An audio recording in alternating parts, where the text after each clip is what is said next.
Going on, everybody? It's your homies over today, bringing you guys a brand new video. Now today we're going to be doing a review of the Endgame Gear OP1 8K. This might be the best wired mouse on the market right now, and it's certainly the fastest, so let's get right into it. As far as the unboxing experience goes, in the box you get a couple things. You get your mouse, 2 sets of PTFE skates, and a screwdriver, as well as these grips that I already have on the mouse, as you guys can see here. Something dope about the skates is that both the stock skate designs that come with the mouse allow for easy access to the screws. The larger skates have holes in them, and the skates that come on the mouse make sure to not cover up the holes. I ended up replacing them with dot skates anyway, but we'll talk about them more later. Overall, the unboxing experience was good, and there wasn't a bunch of useless junk in the box. Next, we can cover the weight. The OP1 8K with the cable weighs about 50 grams, give or take a gram or two. Let's hope there's no schizophrenic freaks that care enough to argue over a gram of weight in the comments, but you can always put some dot skates on like I did, and if you really wanted to, you could change the cord. Although I wouldn't recommend changing the cord because this cord is the best 8K mouse cord I think I've ever used, and when you change the 8K mouse cord, you're running the risk of dealing with interference. I'm sure there's some 8K cables out there that work for this mouse,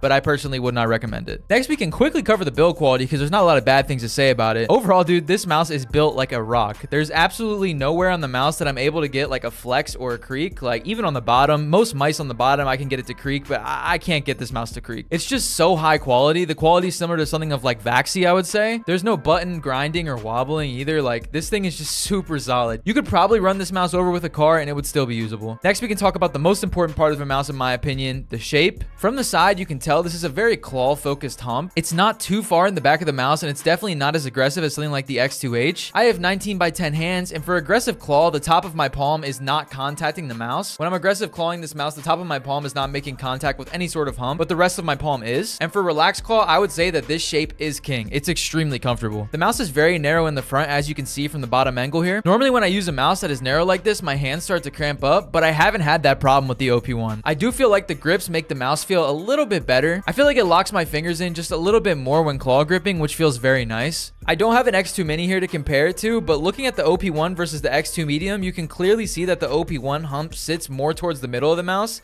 and it is much more narrow in the front than the X2. Next, we can cover the coating. The coating is very good. I almost wish that I didn't use these grips because the coating feels that good to the touch. As someone with sweaty hands, I can 100% confirm that your hands will not feel slippery on this mouse. When they do start to sweat, it like low-key makes the coating even grippier. Like I said, the only reason I'm using the grips is because it locks my fingers in on the sides perfectly. If you do have sweaty hands though, I would definitely opt to get the white color though, because I feel like this coating in black could be a fingerprint magnet. I don't have a copy to confirm that though, so maybe it's fine, but even on my white copy, you can kind of see a little bit of gloss from the sweat. The coating feels amazing though. I have really nothing bad to say about it. Guys, these clicks are so nice. These are the nicest clicks that I think I've used on any mouse that wasn't Blue Shell Pink Dot. These are the KLGX switches, and they feel fucking perfect. I'll insert a clip of Jaco explaining what makes these switches so special before I dive into my opinions on them. These switches are built so that they can measure the activation from the release of the click at the very top of the switch. So this is how the switch actually works. You can see that this plate moves up and down, and instead of only measuring when it actually closes the circuit when pushing the pin down, it measures it as soon as it actually leaves the plate up here, since this is connected to the circuit as well. If you're looking at getting the OP1 WE, just beware that the stock clicks on that mouse are much heavier, so what I'm saying only applies to the OP1 8K. If you think these clicks are still too heavy, I don't know how, but if you do, then you can buy the switch pack on the Endgame Gear website, and you can replace them with 55 to 60 gram actuation switches. I found these switches to be perfect the way they were though, so I did not purchase them. I think the stock clicks feel great. The side buttons have pretty much no pre-travel or post-travel. Very solid side button implementation, no issues there. The scroll wheel is perfect, and it has very nicely defined steps and sounds very refined overall. And the mouse 3 is also not too hard to press and feels very nice. Overall, Endgame Gear did a great job with these clicks. Super high quality, super premium. As far as the wire goes, there is a couple things that I'd like to note. The wire on this mouse is very good for an 8K hertz mouse, but that doesn't mean it is perfect. When using it with the mouse bungee on low sense, I did occasionally get the cable stuck under the mouse. It would typically happen when I was flicking and stuff like that. That kind of always happened to me with wired mice though, so I don't think that's a mouse problem. I think that's a me problem. Also, if you're somebody that plays with your mouse towards the top of your mouse pad, make sure you push your mouse bungee back a little bit, because if your mouse bungee is too close to the front of the mouse pad and you're playing with your mouse the whole way up here, you're definitely going to smack your hand with the cable. I'm just putting that out there. I know mouse bungees are pretty self-explanatory, but I see people complaining about this cord on Twitter hitting their hand and stuff like that,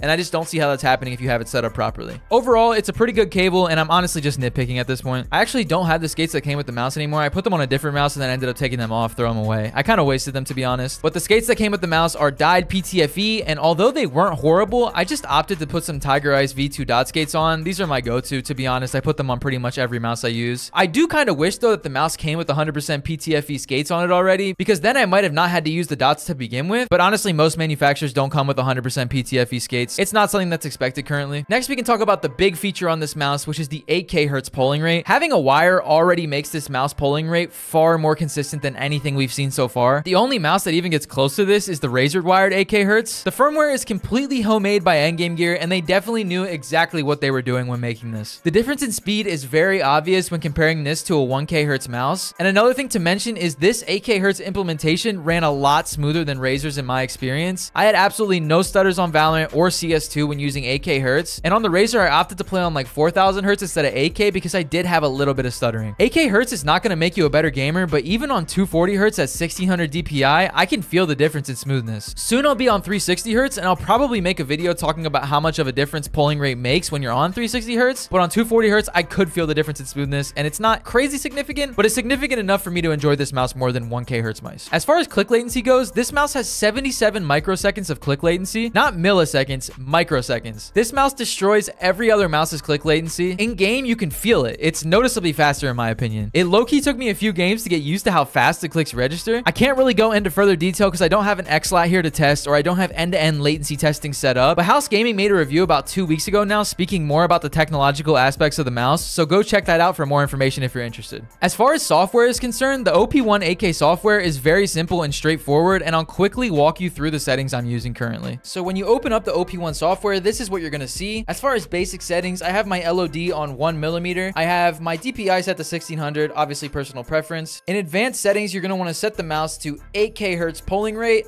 I personally turn off motion sync. I haven't needed the slam click filter when using the GX speed mode, but when I did turn off the GX speed mode and turned the left button filter down to 1, I did need the slam click filter because when I would drop the mouse, it was actuating a click. But even though this technically is faster having the actuation on 1, I've just been using the GX speed mode. If you're having double clicking with the speed mode, you can always change it to the safe mode, which will have a little bit slower response, but honestly, when you're in the microseconds, it's just not noticeable. As far as the right button filter, I kept this on 8 and didn't turn on the speed filter because I found myself hitting it in Valorant by accident and scoping in by accident with the speed mode turned on. So yeah, I have the right button, the middle button, and the side button set to 8 default, no speed mode, because I just don't feel like I need the speed on anything else besides my left click. You can also change the mouse to left-handed mode, and you can rebind any of the clicks on the mouse, but I have not done that. Upon getting the mouse, you're going to want to join the Endgame Gear Discord. The link is on their website, and then you're going to want to go to the firmware downloads and then OP1 8K, and then you'll be able to download the most recent firmware. I definitely recommend this to avoid any double clicking issues or any bugs that were happening in earlier firmware. In conclusion, this is definitely the best wired mouse I've ever used. The shape is really nice for me. The narrowness of the front part of the mouse feels very nice for my claw grip style. The clicks feel great. The build quality is great, and it is just so damn responsive. I don't think I'll be maining this over a wired mouse, but I can say for the price, this mouse is 100% worth a try and could very likely be your main if you're okay with a wire. I hope y'all enjoyed, and I'll talk to y'all later. Peace.